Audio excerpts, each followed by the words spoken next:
Bonjour mesdames et messieurs, vous êtes au bon endroit. Le 13h de RTI 1, les titres à présent. Alassane Ouattara a mis fin hier à des mois de suspense sur sa candidature. À l'occasion de l'adresse à la nation qu'il a prononcée à Yamoussoukro devant les députés et les sénateurs réunis en congrès, le chef de l'État a annoncé qu'il ne se présenterait pas à l'élection présidentielle d'octobre. Ce journal sera largement consacré à cette annonce. Le ministère ivoirien de la Santé et l'OMS Côte d'Ivoire étaient hier face à la presse pour des éclairages. Les 37 voyageurs en provenance de la Chine qui auraient disparu selon les réseaux sociaux ont bel et bien été retrouvés et ont subi tous les tests qui s'imposaient. Ils ne présentent aucun signe de la maladie à coronavirus. Le point de Salima Toudia à suivre dans ce journal. À l'aéroport de Bissau, une équipe est en place pour contrôler la température des passagers à l'arrivée. Aucun cas n'a été signalé dans le pays, mais l'épidémie à coronavirus touche désormais le Sénégal voisin au moment où la Guinée-Bissau est plongée dans une crise post-électorale avec deux gouvernements cohabitant après la présidentielle de décembre 2019. Avant de développer ces titres, sachez qu'un conseil extraordinaire des ministres se tient ce vendredi au palais de la présidence de la République, en présence bien sûr du chef de l'État, le président Alassane Ouattara. Alassane Ouattara qui ne briguera pas un autre mandat en octobre prochain. J'ai décidé de ne pas me présenter à la présidentielle, a-t-il déclaré hier face aux parlementaires réunis en congrès à Yamoussoukro. Retour dans la capitale à la fondation Félix Houphouët-Boigny pour la recherche de la paix, c'est avec Viviane Haïm. C'est ce jeudi 5 mars 2020, à Yamoussoukro, ville symbolique, que le président de la République, Alassane Ouattara, a choisi de convoquer pour la toute première fois le congrès du Parlement ivoirien, ainsi que l'autorise l'article 114 de la Constitution de la République de Côte d'Ivoire. Le président de la République devait délivrer un message sur l'état de la nation. Députés et sénateurs qui composent les deux chambres du Parlement ont répondu à cette convocation. Ils étaient à l'appel au nombre de 312 sur un total de 350 parlementaires. C'est devant cette auguste assemblée, reflet du peuple de Côte d'Ivoire, car composé de ses représentants, que le président de la République a délivré un message dense, présentant tout d'abord son bilan de 9 ans à la tête de la Côte d'Ivoire. De 2011, année de sa première investiture, à cette année 2020. Le président de la République a rappelé les actions urgentes qu'il a dû mener pour relever la Côte d'Ivoire au sortir de la crise post-électorale, avant de présenter l'état d'exécution de son programme économique, social et politique pour lequel il a été élu par les Ivoiriens. Mis à part son bilan d'exercice, le président de la République a proposé 3 réformes constitutionnelles au Parlement. Puis en dernier, le président de la République s'est penché sur l'avenir de la Côte d'Ivoire. Là, avec une grande élégance, une grande modestie pour lui-même et une grande vision pour son pays, la Côte d'Ivoire, le président de la République, Alassane Ouattara, a fait cette importante annonce. Tout au long de ma carrière et durant les 2 mandats que vous m'avez confiés à la tête de notre beau pays, j'ai toujours accordé une importance toute particulière au respect de mes engagements. Dans le même esprit, j'avais à plusieurs occasions indiqué au moment de l'adoption de la Constitution de la Troisième République en 2016 que je ne souhaitais pas me représenter à un nouveau mandat présidentiel. En conséquence, je voudrais vous annoncer solennellement que j'ai décidé de ne pas être candidat à l'élection présidentielle.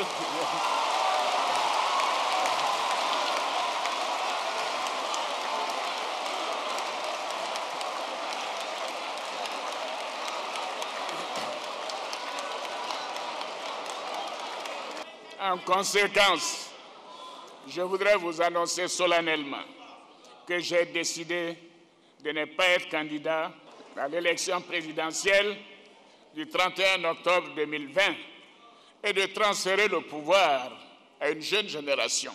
Cette décision est conforme à ce que j'ai toujours dit, à savoir qu'il faut laisser la place à une jeune génération.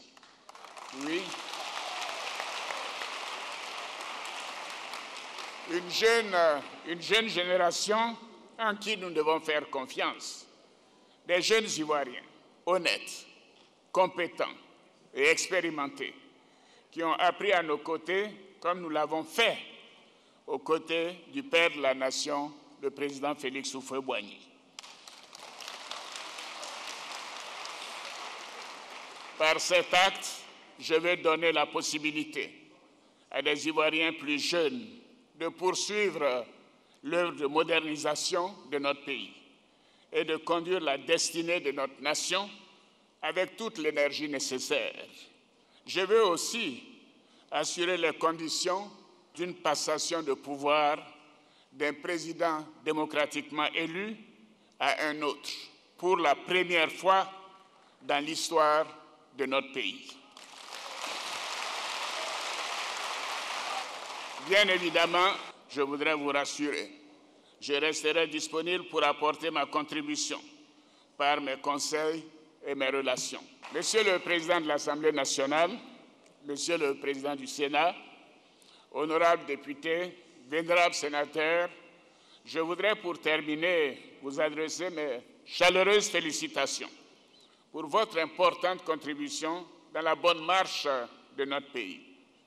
Je remercie tous mes concitoyens qui m'ont élu à 2 reprises et qui m'ont accordé leur confiance durant toutes ces années. Cette mission a été exaltante et cela a été un honneur, une grande fierté pour moi de servir mon pays au plus haut niveau. À tous, je veux dire que notre beau pays, la Côte d'Ivoire, est appelé à un grand destin, celui d'être un modèle en Afrique et dans le monde. C'est une promesse forte de nos devanciers. C'est un idéal que nous devons porter ensemble pour bâtir une nation forte, unie et prospère. Le président de la République, Alassane Ouattara, vient ainsi de réécrire durablement l'histoire politique de la Côte d'Ivoire en devenant désormais la boussole en matière de gouvernance et d'alternance politique en Côte d'Ivoire.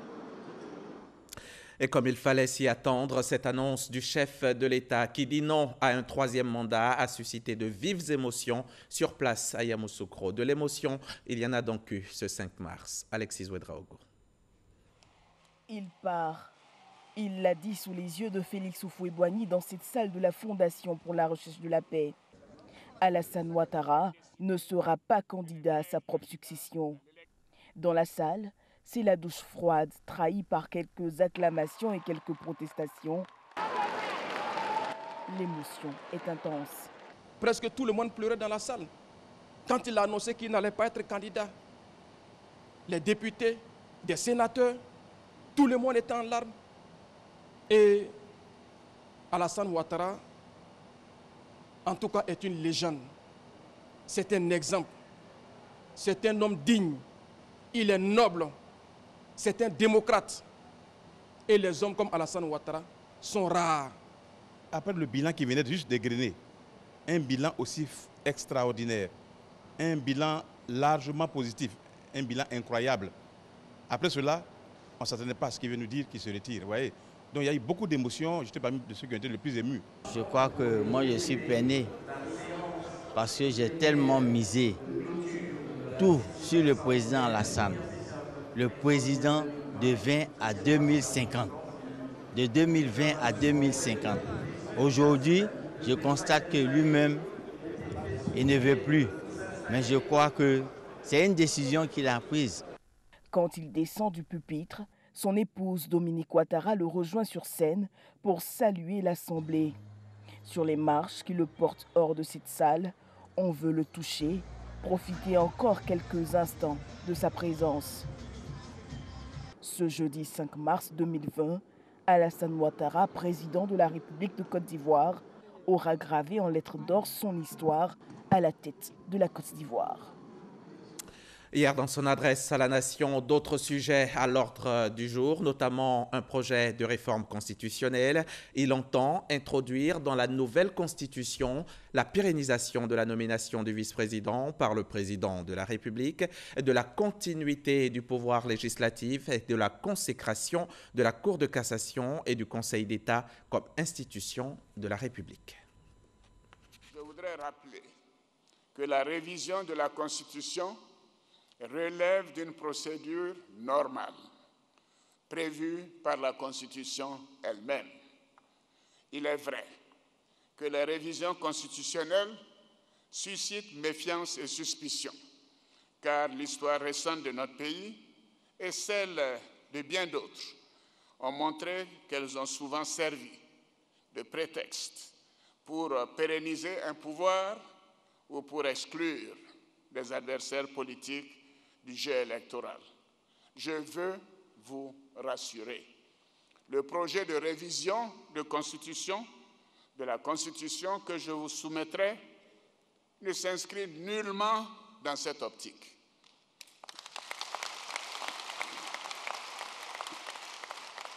Cependant, il est apparu nécessaire d'initier quelques adaptations dans la Constitution de la Troisième République, dans le souci d'améliorer cette Constitution et de pérenniser un modèle de fonctionnement de l'exécutif qui a démontré son succès et son efficacité. Il s'agit également de procéder, comme l'ont préconisé d'éminents juristes, notamment le président du comité d'experts chargé de la rédaction de l'avant-projet de Constitution, à des aménagements techniques pour assurer un meilleur fonctionnement des institutions. Monsieur le Président de l'Assemblée nationale, Monsieur le Président du Sénat, honorables députés, vénérables sénateurs, la première modification importante est relative au statut du vice-président de la République. En effet, au regard de notre expérience actuelle, je propose, au lieu d'un ticket, que le vice-président de la République soit nommé par le président de la République avec l'accord du Parlement, comme c'est le cas présentement. Avec la Constitution du 8 novembre 2016, qui a vu la nomination de M. Daniel Kablan-Duncan à la fonction de vice-président de la République, avec l'accord du Parlement, le couple président de la République, vice-président de la République, a fonctionné de manière efficace et harmonieuse, ce qui a permis une collaboration étroite et efficace au sommet de l'exécutif. C'est donc l'expérience heureuse d'un vice-président de la République nommé après l'élection du président de la République que je voudrais proposer de pérenniser par la modification de l'article 55.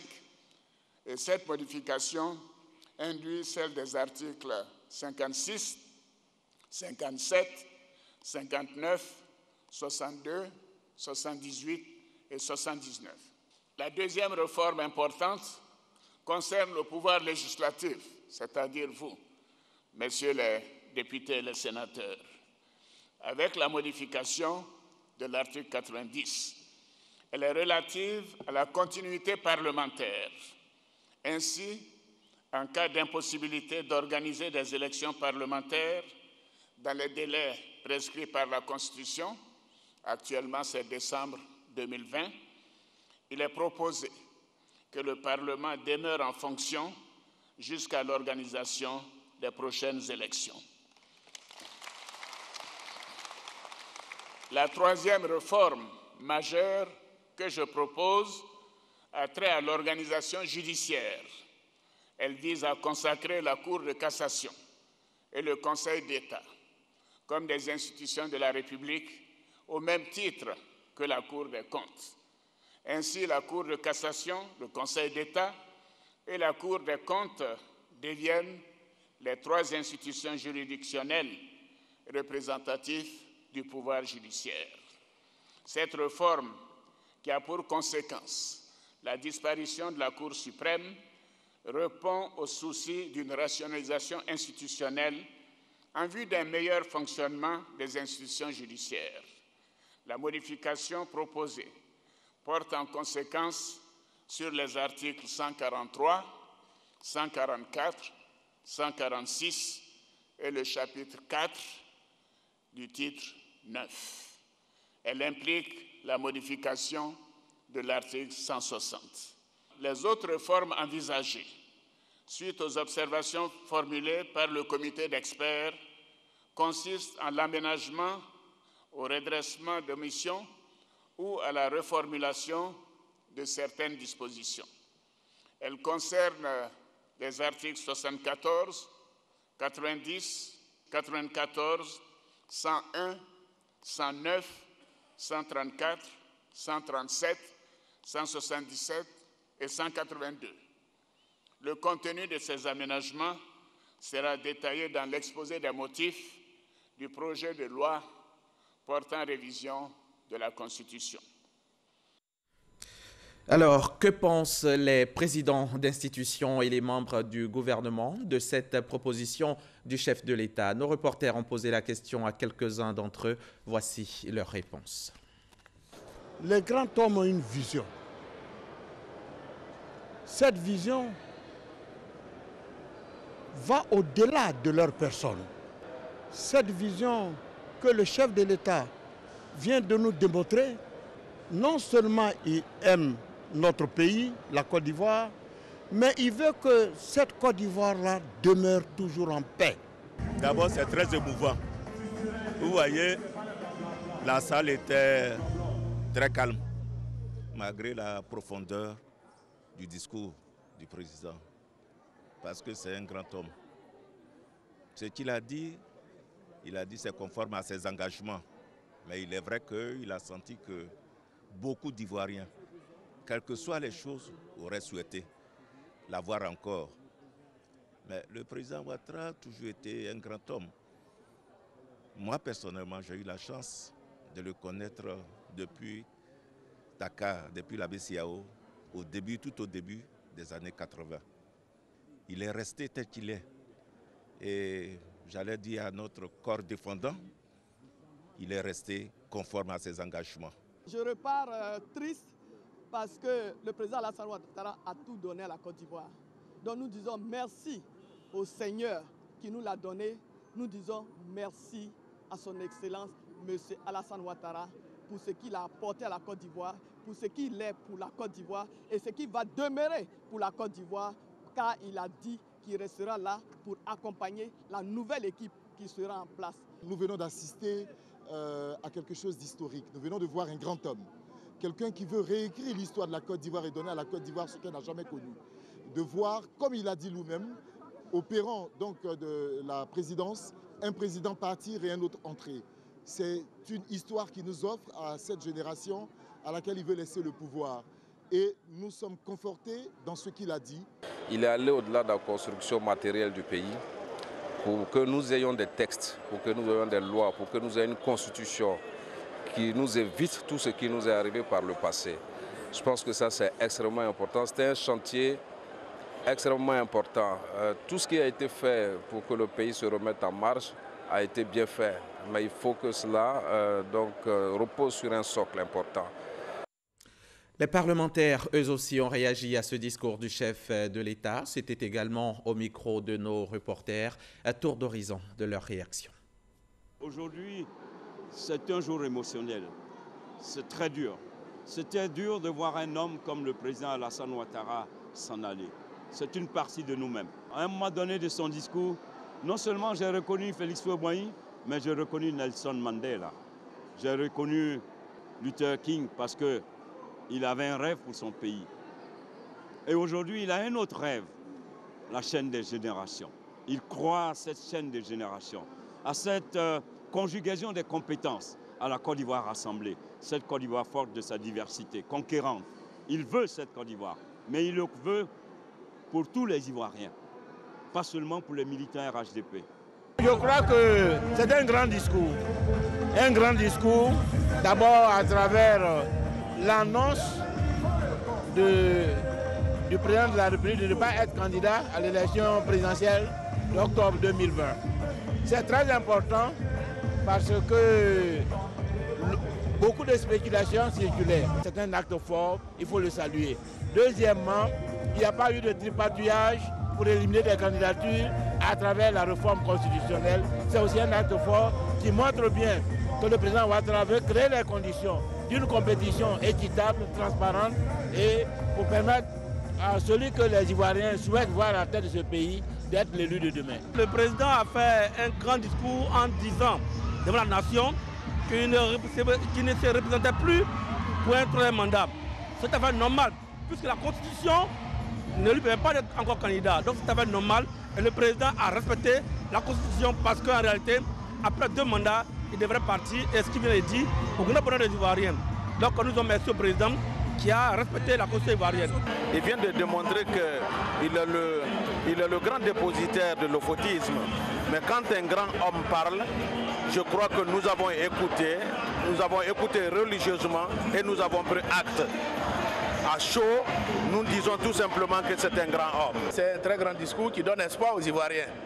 Et on attend l'application de tout ce que le président nous a annoncé.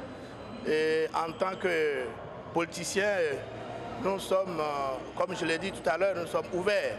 Nous avons accueilli ces discours avec beaucoup de satisfaction. Nous venons, après le président Félix Houphouët-Boigny, de connaître un autre grand homme, le président Alassane Ouattara, qui vient de prouver aux yeux du monde et de la Côte d'Ivoire qu'il est inévitablement un grand homme qui a appris auprès du président Félix Houphouët-Boigny et aujourd'hui qui nous fait la preuve qu'il est un homme de paix et qu'il est un travailleur acharné, infatigable, parce qu'il est encore disponible, même si demain il n'est pas là, de continuer à encadrer ces jeunes frères qui vont prendre le pouvoir par la suite. L'histoire nous enseigne l'acte des grands hommes. Aujourd'hui, c'est un des grands hommes qui s'est exprimé devant nous tous. Aujourd'hui, le président vient de démontrer qu'il est un homme de parole, qu'il est un grand homme. Malgré tout ce qu'il a apporté pour la Côte d'Ivoire, malgré tout ce qu'il peut encore apporter pour la Côte d'Ivoire, malgré tout ce que les Ivoiriens pensent de lui, malgré que nous souhaitons encore qu'il puisse continuer, parce que nous pensons qu'il peut apporter, le président nous a tous pris de coup. Il a annoncé qu'il va céder le pouvoir à une nouvelle génération. Et c'est à saluer, c'est à son honneur. Voilà pour le chapitre adresse du chef de l'État à la nation. On retient entre autres que le président Alassane Ouattara dit non à un 3e mandat, une annonce qui a d'ailleurs suscité de nombreuses réactions ici en Côte d'Ivoire, mais aussi au-delà de nos frontières, notamment le président français qui salue cette décision. Selon Emmanuel Macron, la Côte d'Ivoire donne ainsi l'exemple.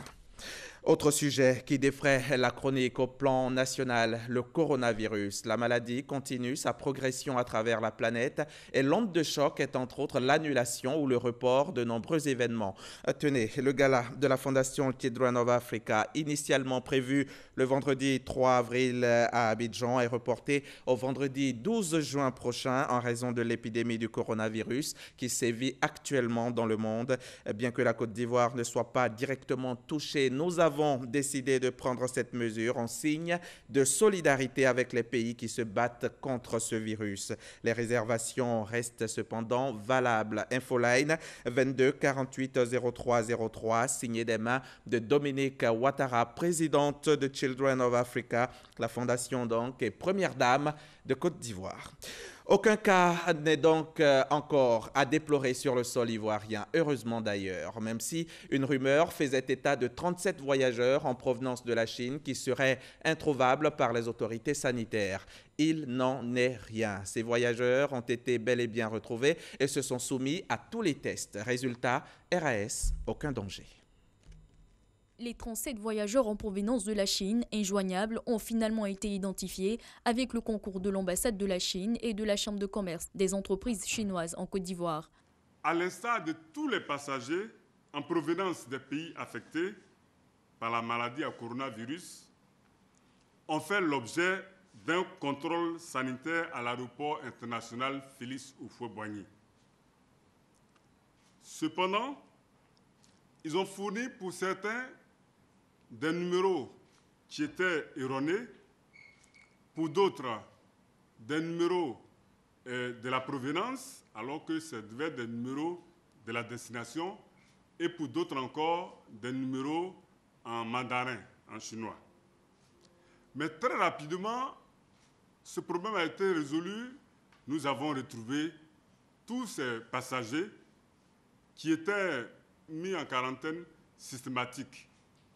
Et aujourd'hui, il faut dire qu'après un suivi de 14 jours, tous ces passagers qui ont été retrouvés, que nous avons suivis pendant les 14 jours, ont repris leurs activités. L'OMS, aux côtés de la Côte d'Ivoire, salue les mesures préventives prises par les autorités et appelle à renforcer le contrôle sanitaire. L'OMS a noté avec satisfaction que le ministère de la Santé et le gouvernement ivoirien, de façon générale, a anticipé. Nous avons aussi attesté le système de suivi de ces passagers-là à travers le centre d'opération d'urgence qui est activé.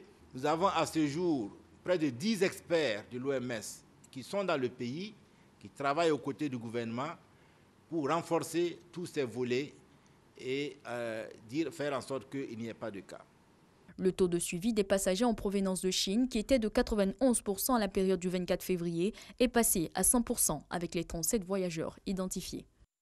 Le coronavirus, c'est 98 000 cas aujourd'hui, 98 000 cas de contamination à travers le monde pour 3 400 décès signalés. La Côte d'Ivoire veille au grain, toutes les frontières sont surveillées et le ministre de la Santé s'assure régulièrement qu'elles le sont efficacement. Après l'aéroport Félix Houphouët-Boigny, Eugène Akawele était hier au port autonome d'Abidjan pour un contrôle du dispositif sanitaire mis en place. Ces images nous sont rapportées par Salimatou Dia.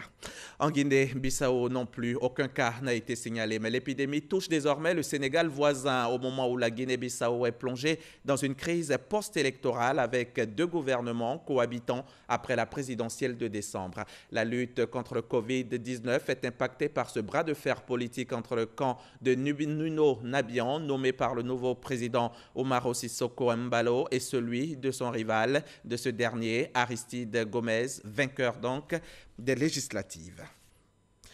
Il est décédé le 9 janvier 2019. Son inhumation est prévue demain samedi 7 mars à Clémeclo, son village natal. Kwame Konan Nsikan, opérateur économique prospère. Les grands hommes ne naissent pas dans la grandeur, mais ils grandissent. Kwame Nsikan s'est entièrement construit. PDG d'entreprise, il opérait dans le transport interurbain, l'hôtellerie, les hydrocarbures et le BTP. La nation ivoirienne lui rend hommage. Rend hommage à Kwame Konan Nsikan, ancien député de Diabo dans la région de Gbeke de 1995 à 2010. Il est décédé le 9 janvier 2019. Opérateur économique, homme politique, c'est dans le secteur du transport que l'homme s'est bâti une renommée. Avec sa compagnie, nous avons compris que nous devons partir de l'informel au formel. Nsikan a démontré qu'il ne suffisait pas d'aller à l'école pour devenir un grand entrepreneur. Nsikan a démontré qu'il ne suffisait pas d'être quelqu'un d'assez riche au départ pour devenir un grand chef d'entreprise. À partir de ce moment-là, nous avons retenu de ce grand homme des enseignements que nous sommes chargés aujourd'hui de transmettre aux autres générations. Kwame Konan Nsikan sera inhumé le samedi 7 mars à Clémeclo, son village natal, dans la sous-préfecture de Languibonou au centre du pays. Avant l'ultime séparation, ancien député, acteur du transport, membres du gouvernement et parlementaires, tous sont venus témoigner leur reconnaissance à ce modèle de bâtisseur. Cher doyen, cher papa, ta vie entière est un appel au travail, à la passion, au courage, à la patience. Tu as mené le bon combat. Tu as donné l'exemple à suivre à plusieurs générations. Ta vie n'a pas été inutile. Va. Va. Rejoins la grande famille de tes ancêtres et repose en paix. Adieu, grand bâtisseur. Adieu, chers militants. Adieu, chers doyens. Adieu, cher papa. Adieu aussi. La dépouille de Kwame Konan Nsikan et celle de son épouse décédée quelques semaines avant lui seront transférées ce jeudi 5 mars à Clémeclo pour des cérémonies funéraires. La RTI par ma voix présente ses sincères condoléances une fois de plus à la famille de Kwame Nsikan, cet homme de valeur. Puisse-t-il reposer en paix. Fin de ce journal. À demain 13h.